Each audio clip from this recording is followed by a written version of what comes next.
Tonight on CTV, we dive into the student body government elections. And all we really ask is for the ability to serve you.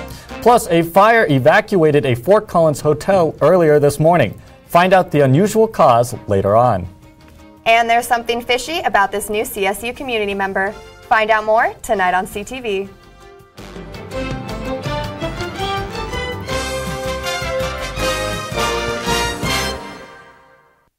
Election season is almost over, Rams. I'm Sunday Miller. And I'm Ryan Crist. Thank you for joining us tonight. It's almost time to start voting for the next Associated Students of CSU leadership. Ren Wadsworth has all the latest on last night's debate. The final debate for the next ASCSU leadership took place in the Laurie Student Center Theater. Speaker of the Senate candidate, Connor Hendrick, spoke more about his plan to make ASCSU's decisions more transparent to the students and increasing awareness in the student body of what ASCSU is and its purpose. And if I were to become the Speaker of the Senate, I really want to make CSU a better place for all students, no matter what their points of view are and no matter where they come from, because for us to live in a place, it has to be home, and for a place to be home, it has to be comfortable. Thank you. When Hendrick was questioned about inclusivity, a new Speaker of the Senate candidate, Blake Alfred, accused Hendrick of submitting a court opinion that would prevent Alfred from running for the position. However, Hendrick said he was aware of the report but was not the one who submitted it. I want to start off by saying that I was absolutely not the one to submit the report. I was aware of the report, but I did not submit the report. Alfred himself plans to work on ASCSU's marketing to help students better understand bills passed in Senate and how it impacts students. And if I were to become Speaker, I would really hone in on marketing what ASCSU can do to therefore make students' lives better. A new candidate is in the running for Speaker of the Senate, Kevin LaRusso, who runs on a platform of strong leadership and addressing student fee issues. I will bring the accountability to an organization that has clearly demonstrated it has very little. I will facilitate efficient, orderly conduct within the Senate chambers. I will strive to protect the vocal minorities from the overwhelming majorities, and I will be the voice of an organization that should have a strong voice as its foundation. After the Speaker debate concluded, the 5 presidential pairs took the floor for their turn of questioning. Johnson and Griffin pushed their platform of transparency between the Senate and students and introduced their idea of a Spirit Week to promote pride and inclusivity. Josh and I, only thing that we would like to do is just help and just find whatever is needed, necessary. We have both served the military, valiantly and gallantly, and all we really ask is for the ability to serve you. Inclusivity was a popular campaign. Corliss and Mount spoke about their plan to help students feel more included at CSU and their continued focus on self-care for students. We want to be there to help you and let you also be there to influence our help and influence us. I think that it comes down to just having that open door and seeing everyone's opinion as equal. We're already taking steps to get your voice heard and setting up meetings to ensure that we're making steps and progress every day. Quintana and Amar focus on representation of diversity on campus and in the Senate. They hope to make finals week less stressful through a change in late-night bus scheduling. We are here for you. As it's been said, you will be, if we were to elected, our boss. And every day we will fight and advocate for every student on this campus because we believe that every student's voice on this campus needs to be heard and needs to be recognized, and things on this campus needs to be changed. There's a lot of problems on this campus, and our platforms are the way to go to address these problems. U+2 reform was a topic brought up by many candidates, but none more than Braun and Taylor. They focused their campaign on changing the U+2 law to better accommodate students and introduce their tailgating plan. I think me and Maddie know what we're talking about when it comes to everything on the back of our flyer. We can make all those things happen, and that's not to say we're going to not take everybody's input on it. We are, and we're going to funnel that input and all of it into these solutions that are feasible and tangible, and make sure these things get done with as much student oversight as possible, and make sure that every Ram is happy with the job me and Maddie do when we leave office. Amundsen and Ferris spoke openly about their plan to diminish food insecurity on campus and further explained their platform of improving parking on campus by clarifying their plan to cut freshman parking in half, not get rid of it. I would just like to say that our campaign is very unique in a way that our strength is going to come from the team that we build in our administration. My running mate and I are dedicated to bringing individuals from all walks of life to CSU. If elected, we are so ready to serve our students, and if we are not elected, you can see us on the Student Fee Review Board next year. Thank you. Thank you so much for joining us tonight, and that concludes our debate. I'm Ren Wadsworth with CTV, Channel 11. Voting for the next ASCSU President, Vice President, and Speaker of the Senate begins on April 8th and will continue until April 10th on RamWeb. You can watch the entire debate on our YouTube page, CTV Channel 11.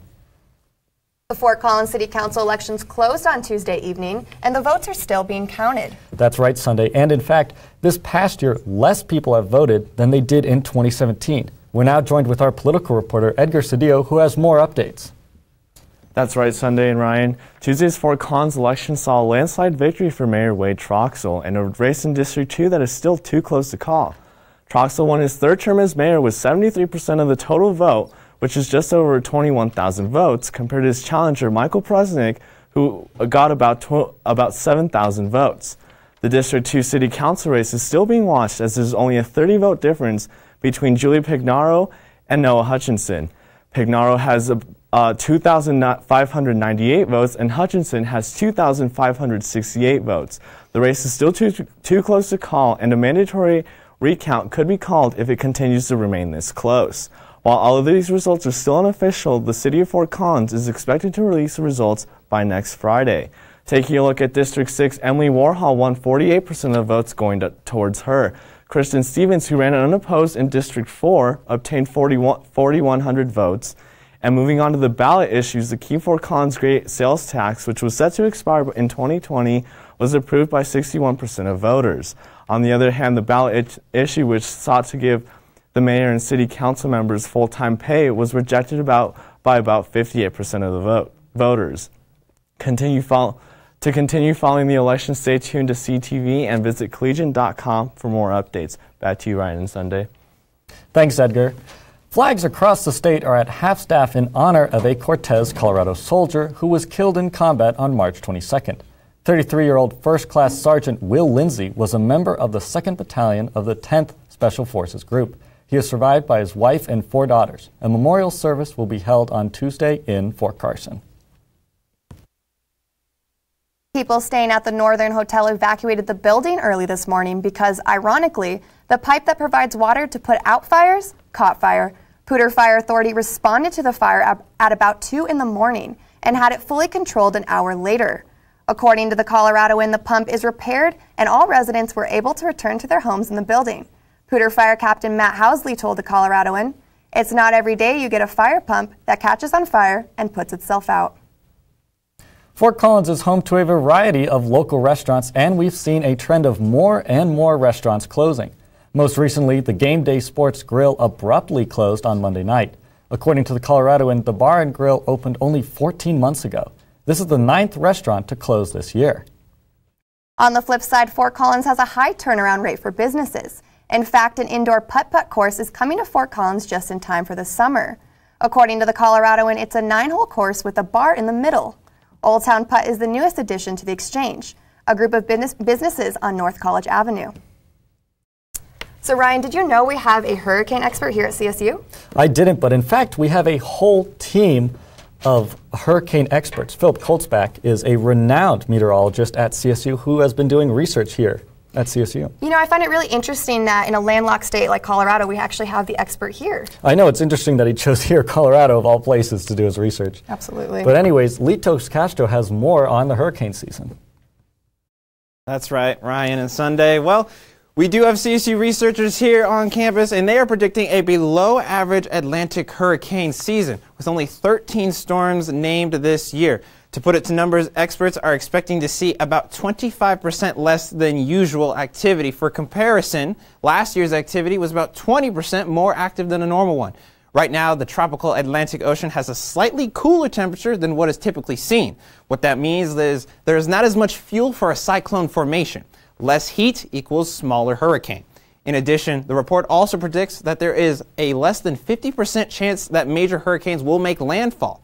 As the world has seen major hurricane devastation recently, this may just be an opportunity for a sigh of relief for those near the Atlantic.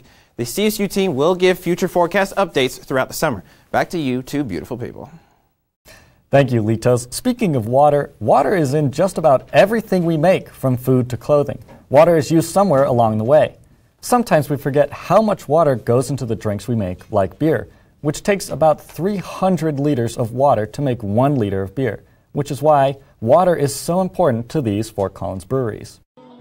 It's not something we probably think about every day, how we use our water. But last weekend, the Poudre Heritage Alliance brought together breweries and others for an annual pour to talk about water usage in Fort Collins. I even saw my old friend Silas, who knows how important water is. The water system is important because we need water to live.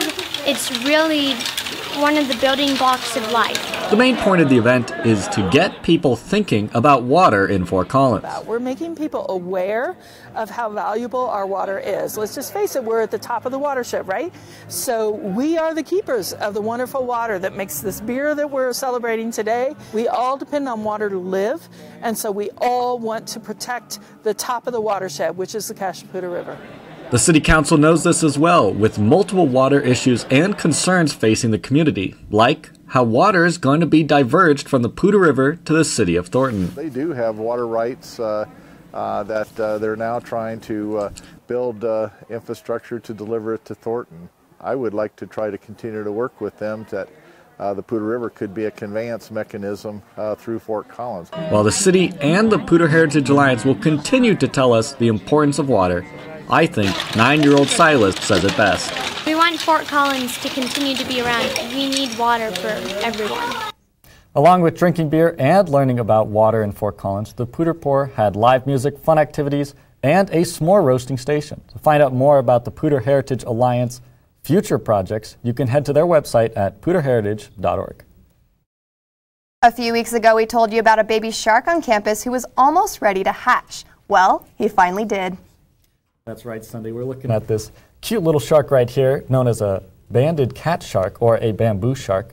And it was so much fun watching this little guy. He's on the 3rd floor of the Yates building, and right now we're seeing him feed. They're giving him little bits of octopus. And what I love is when he's trying to eat the octopus, he'll nib at it, but if he doesn't hit it just right, he'll get frustrated and sad that he didn't get his food, so he'll kind of swim away all angrily. Oh, it sounds like he just has 8 times the nutrition he actually needed. That's right. And I just love watching him move. Look at him right now. He's just kind of crawling along the sand. Yeah, I've never seen a shark move like that. I'll have to stop by Yates. I know, right? If you want to see this shark, he is on the 3rd floor of Yates, but he's a little shy, so it might take a while before he's more active and out and about in his tank. Absolutely. Well, thank you for watching. Up next, we have Litos Castro. He has your weekend forecast, and there is some rain that may happen on your parade. But don't, because later on, me and Jared are going to talk about whether we think esports should be classified as a sport. Stay tuned. Okay, so we drowned the fire, stirred it, drowned it again, and now just feel if it's cold. Yeah. Cool.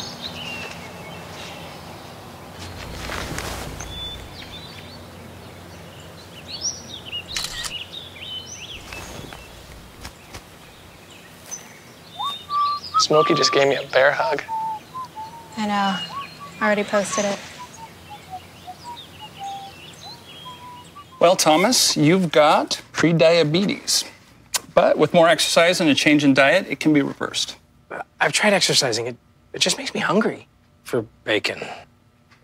I love bacon, too. And who really likes to exercise? Not me. Me neither. Nobody. So we're good? What? Oh, you still have pre-diabetes. Big time.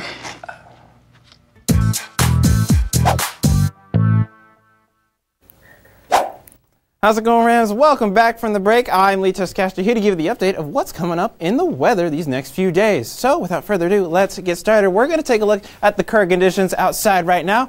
You should see these warmer temperatures rolling through, about 60 degrees, not too hot, not too cold, just the way we like it. Slight breeze of about 6 miles per hour towards that northeast side, and sunset setting later near the end of our show at around 7:28 in the evening for you. What did we see in the weather earlier today? Well, it was kind of a mix. Saw some sun, saw some clouds. A little bit of a mix-up for you. It was nice, though. Still have our amazing students walking around campus for you. And as we saw in Hannah Willis' segment on Tuesday, some of those colors are starting to come out and greet us for this spring weather. We gotta love it there, and it's just a nice day all around for you. As we move into tonight's lows, we are still going to see some cooler temperatures though. Colder mornings, but hotter days for you. As we take a look at this west side of the state for you, you're going to see as high as 44 in Grand Junction, and that's going to be as hot as it gets over there towards the night side. Gunnison going to be 26, and Telluride as low as 23 degrees for you throughout the night. But we start to heat up just a little bit once we head towards the mid-range for you. 43 Denver, 41 and 42 as you move down south. And as we look towards the east side of the state, we're going to be warming up still just a little more. You're going to see some more 40-degree temperatures there. 36 is going to be as low as you see on that side. And 40 Sterling, 43 Burlington, 45 Lamar for you. Looking at tomorrow's highs, like I said, hotter days as we see coming in the future for you. Grand Junction going to be the hottest on that west side of the state for you. 67 degrees. Cooling it back down in the mountain ranges for you. 49 in Gunnison, 42 in Telluride. And as we look at the I-25 corridor, you're going to start to see really hot temperatures coming through. We're hitting high 60s range, 68 Colorado Springs, and even as high as 75 in Pueblo there. And we'll see more of those as we move over towards the east side. Lyman cools it back down at 68, but we're seeing 71 in Sterling, and Lamar hitting that high temperature of 78 for them. But what about Fort Collins? Well, tomorrow's forecast, it's a little bit of a mix-up for you again. We're going to see some more clouds, more sun though. And we see the breeze carrying over that we saw today, 10 miles per hour towards that south side. If you're an early bird, you can expect the sun to be rising up at around 6:37 in the morning, and be a little bit wary on that evening side. We have a little bit, 60% chance of a thunderstorm towards the evening for you. So just maybe want to keep your umbrella on standby, just on the lookout. And moving into our 5-day forecast, well, like we said, temperatures heating up. We're going to see 60s mostly throughout these next 5 days. Temperatures is high 68 there tomorrow, 65 Sunday. And once you hit Monday, you're really heating up on 71. Lows mostly in the upper 40s, lower 30s for you. All right, Jared, temperatures are heating up here across the state. Weather's just getting real nice. And what a great time for a Colorado Rockies baseball game tomorrow. Oh yeah, definitely. Like you said, the weather's looking great. It's phenomenal even. And I will say the Rockies have been playing not too great recently, but then again, it is opening day, and Coors Field, one of the best fields in all of college, not college, what am I saying? Excuse me, professional baseball. I'm very excited to see what they're going to do, and I'm very excited what the fans have in store as well. And you know, just that baseball atmosphere, being at the ballpark and on a great day outside when the sun's just shining down over the field, it's just such a great feeling. It just really wraps it all together. Definitely, it's a perfect day for opening day for Rockies. Well, Rams, that's all I've got for you in the weather. But when we come back, Jared, my amazing friend, is going to have all the sports news you need to know. We'll be right back.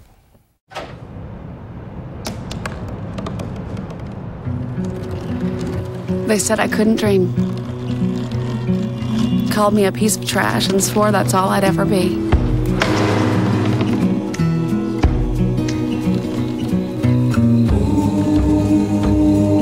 Said a bottle couldn't see the ocean.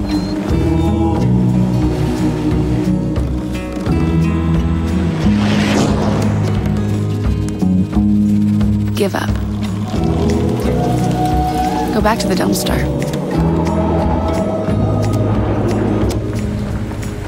But I didn't listen. I made my way.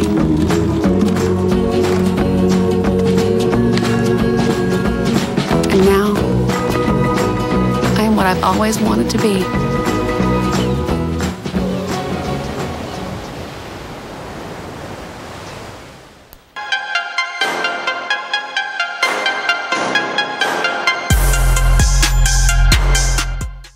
Welcome back from the break, Rams. I am Jared Stratton here to catch you up on what's going on in CSU athletics. Let's go rolling right into it. On Tuesday, the Rams won another Mountain West Athlete of the Week award, and I know what you're thinking, it's another softball player, but no, it was Adam Dawson from the track and field team.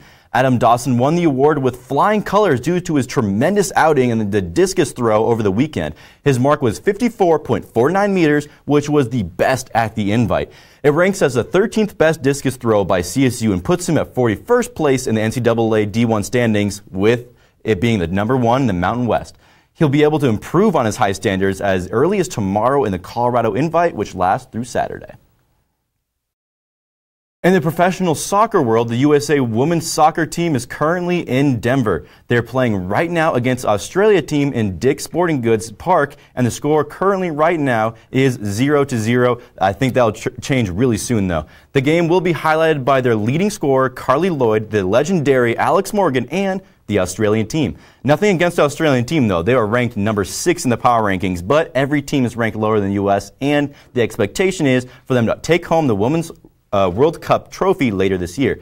This will be the third toughest opponent for the USA team this year, and most likely the toughest team they will face until June. The World Cup will begin June 9th. Now I am joined by fellow news anchor Ryan Crist. Thanks, Jared. And we're going to be talking about how on the Tuesday show, Tara and Jess, they talked about how esports wasn't a sport. They even went as far to say it was an insult to athletes everywhere, and I know you have a strong opinion on this, Ryan. You know, on behalf of all the esports players, I'm insulted for them. I think that was just an overstatement. You know, we know esports should be classified as a sport. Just because it's not as physical as other sports doesn't mean we can't count it as not a sport. And we can really talk about some of that physicalness. So people think it's all just within the fingers, you know, when there's not. There's so much more that goes into that. A lot of that is like a lot of team aspects as well. Constantly the games is changing. There's different patches coming out, different updates coming out, so they have to relearn how to play certain characters. They do. We just had a recent patch out for the biggest esports game, League of Legends, and a lot of old characters are coming back that they now have to relearn. And if they can't relearn it, they're either going to get benched or they're going to get kicked off the team, just like a sports player who's not performing well. Oh, definitely. And also, like with the adaptive controllers coming out, anyone is able to play. Anyone with any disability, anything limiting them to be able to play, they're able to play. And not only play, they're also able to play competitively. Mm-hmm. And speaking of that, playing competitively with the controllers, people think, you know, like Tara was saying, it's all just in the thumbs movement. That's not physical enough. Well, there's a term that we use in esports, which is actions per minute. That's how many times you're clicking the mouse or hitting the keyboard or putting some sort of input in. I did a test before the show, of course, to see my actions per minute. You can find that online. And basically what you do is you click around the screen on numbers going from 50 to 1 in descending order, and it's kind of a combination of being able to click fast and to kind of know which number is next. I got about 125 actions per minute, which may sound high, but an average esports player in competitive play is in the 400 to 500 range. It's almost 4 times faster than me, trying as hard as I can to click on these buttons on the screen. So if that's not a physical skill, then I don't know what is, you know? Oh, definitely, and it's like a lot of mentality aspect as well. You have to be ready. You have to be playing all the time. There's no really time off for these players, so I don't see how it isn't a sport at this point. I know, right? Speaking of that mental capacity, Poe Belter, a esports player for the FlyQuest team, took the Wonderlic test that the quarterbacks took, and he actually scored higher than 70% of the football players. So we know that they have the physical capabilities and they have the mental capabilities, just like football players, just like sports players. So I think it's insulting to say that esports is not a sport. Definitely. I think we settle it here. It truly is a sport. Thanks for joining me, Ryan. Thank you, Jared. Now, don't worry, I did not forget. It is time for the best time of the week. It is the 1 Minute Challenge, where I fit in as much sports news as possible in all under 1 minute. Let's get that timer rolling. In college football, Clemson received their championship rings, but labeled them as best ever, which made a ton of fans pretty angry. But let's talk about the draft. Kyler Murray is looking more and more like the top pick in the NFL draft, which is really a smokescreen. They recently set up a meeting with Nick Bosa in Fort Lauderdale to see if they want him instead of Murray. Josh Rosen has been involved in constant trade talks with the Cardinals. The Patriots even calling for him, but the Cardinals are purportedly not rushing in any trades. Montez Sweat is flying up the draft boards because of his tremendous combine. Almost every team is seeing if he fits their scheme. The Broncos have been seen as favorites for Missouri quarterback Drew Lock, but there's been reports of them wanting to trade back and trade down to acquire more picks to support Joe Flacco for the season. Regarding the Broncos, Chris Harris Jr. is not participating in the training camp, similar to Russell Wilson, with the intention of getting a new deal done. And the MLB, Bryce Harper is booed in D.C., struck out twice, then hit a booming home run to silence the crowd. The Rockies are only above the Giants, the NL West, and below everyone else. They have lost 4 out of the last 5 games and will need to improve their pitching drastically to save their season, no pun intended. And the NBA, the Nuggets slipped out number 1 in the West after losing to the Warriors and looking like the lock for the second seed in the West for the playoffs. Woo! 1.62 seconds. I'm really cutting that close. All right, that's all sports I have for today. Make sure to check collegian.com and sports_CTV to know what's going on in CSU athletics. I'm Jared Stratton. Up next is Lauren O'Cutt talking about how plants can be a nice stress reliever. Listen, I realize that I'm not perfect, But it all really started to change because you judge me for having a problem. No one is going to know that I need help. I need help. I know that no one is going to judge me for having a problem. I realize that I'm not perfect, but it all really started to change because you listen.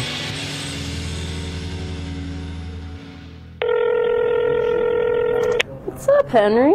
Hey, Julia. What's up? What are you drinking your coffee out of this morning? I don't even know. Yeah, no. You should fix that. It's uninspired. You gotta get in this 905 club. Let me tell you. So if I donate $90.50, I can be part of this club? It's got mugs. It's got shirts, and it's all dedicated to KCSU. Well, I guess I'm going to donate to Club 905 because I support local college radio. What about you?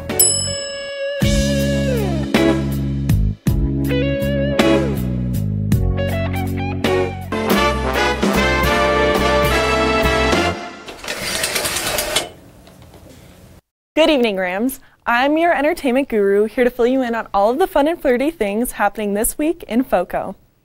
The CSU Drag Show is back this Sunday and is filled with music, singing, and dancing. The event will feature a special guest from RuPaul's Drag Race Season 9, Shea Coulee. Lola Gag, the glamorous queen you saw in Justin's story on Tuesday, is the head director and producer of PRISM, the organization in charge of the event. Lola told the Collegian, "We put on the drag show every semester and hopes to give our students the opportunity to express themselves through the art of drag." The drag show will be at the Laurie Student Center on Sunday at 6 in the evening. A new park is breaking ground, and in my opinion, it looks pretty sweet. The Sugar Beet Playground, located in the Fort Collins Museum of Discovery, is making its new home off of Vine and LeMay Avenue. The 5.3-acre park will be in the former Great Western Sugar Beet Factory that put Fort Collins on the map over 100 years ago. The playground resembles a sugar beet and stands 12 feet tall. The park is expected to be completed by midsummer. A new winery has come to town that has a hands-on approach to its product. Blendings at the Preserve off Bingham Hill Road lets customers make their own wine blends and labels for a special bottle of bubbly unique to them. This is the second winery in town. Infinite Monkey Theorem opened in the Exchange off of College Avenue in February. It looks like there won't be a shortage of wine here in FOCO, and I am on board for that. As the second half of the semester begins and finals quickly approach, students deal with a lot of stress. But don't fret, I've explored a brighter and more lively way to combat this stress. College is no easy feat. Projects, essays, deadlines, and working a full-time job on top of it all can create a great deal of stress for students. The Health Center's counseling office usually sees an increase around this time of year. Even realistically for students to get seen and to establish a new therapist is kind of hard. However, plants like this can help alleviate stress by filtering the air in your home and improving concentration. So green plants have been found in many studies nationally and worldwide to actually reduce stress. And it's not just stress, but they can actually lower blood pressure, they can make us feel better, and they also have this ability to make us feel better about ourselves, so they improve our mental health as well. And so it's a strange combination of having this green living thing, but also having nature. And I think that's the big component, is nature. And that could be any form in a forest or in a landscape, in a garden, or even having a houseplant on your desk. In a journal written by horticulture professors at Colorado State University, say that landscapes improve our lives because green spaces and vegetation facilitate personal relaxation and rejuvenation, and also socialization by pulling people outdoors to engage within their community. And you don't have to be a horticulture major to bring plants into your life. So if you're looking to have your very first houseplant to call your own, a couple really easy ones would be a pothos, which kind of has a heart-shaped leaf, It can tolerate neglect, doesn't need a lot of water, doesn't need a lot of sunlight. And then the one I always recommend is the snake plant. So it's spiky, it can go months without watering. Well, maybe not quite months, but it can go a while without watering. And it would be another great one that people could dive into gardening with. So when you're stressed out from studying and need a break, you can go outdoors for some relief.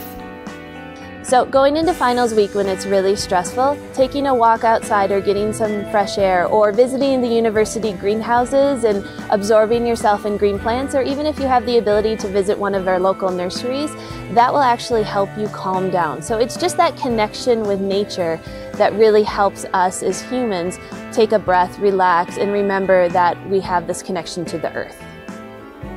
Within the next few weeks, you can catch me spending more time at the greenhouse than in the library. And to end the evening, I'm going to see who took the #1 spot from J. Cole last week on the Spotify trending charts.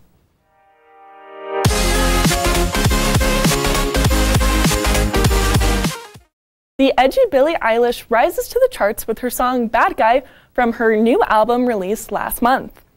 The song is about how she likes a big, tough guy with a puffed chest practically ripping through a wife-beater tank.